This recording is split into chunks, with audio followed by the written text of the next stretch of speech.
1974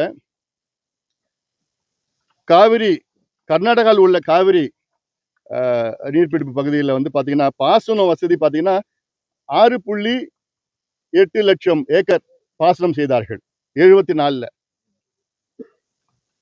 91 அது வந்து 12 லட்சம் ஏக்கராக உயர்ந்திருக்கிறது. 2006 அது 18 லட்சம் ஏக்கராக உயர்ந்திருக்கிறது. 2016 அது 21 லட்சம் ஏக்கராக உயர்ந்திருக்கிறது.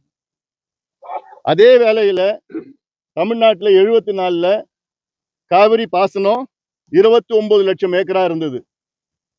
இன்னைக்கு 20 லட்சம் ஏக்கரா. 9 லட்சம் தமிழ்நாட்டில் குறைஞ்சிருக்கு பாசனம், காவிரி பாசனம். கர்நாடகாவில் 6.5 லட்சத்துல இருந்து இன்னைக்கு 21 லட்சமா உயர்ந்திருக்கிறது.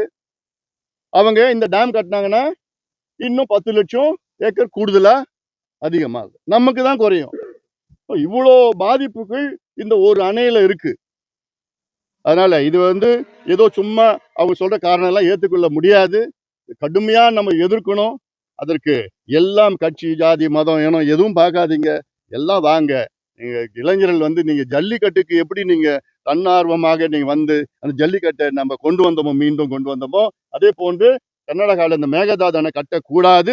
அதற்கு அத்தனை பேரும் தமிழ்நாட்டில் வாங்க. இல்ல எனக்கு பாதிப்பு இல்லை, நான் கன்னியாகுமரியில் இருக்கிறேன், நான் கோயம்புத்தூர்ல இருக்கிறேன், நான் ராமநாதபுரத்தில் இருக்கிறேன், நான் மதுரையில் இருக்கிறேன், சென்னையில் இருக்கிற எல்லாத்துக்கும் பாதிப்பு.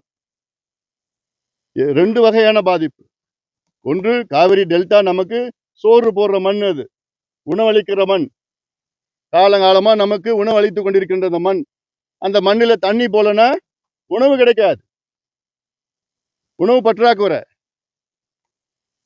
இது நீங்க கன்னியாகுமரியில் வாழ்ந்தாலும் சரி, சென்னையில் வாழ்ந்தாலும் சரி, எங்க வாழ்ந்தாலும் காவிரி நமக்கு சோறு போடுது. அந்த சோறு போடுற அந்த தண்ணியை நிறுத்தக்கூடாது.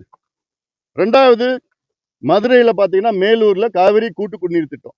மதுரை மேலூர்ல வைகை போற மதுரையில். ராமநாதபுரத்துல காவிரி கூட்டு குடிநீர் திட்டம். இப்போ ஒகேனக்கல்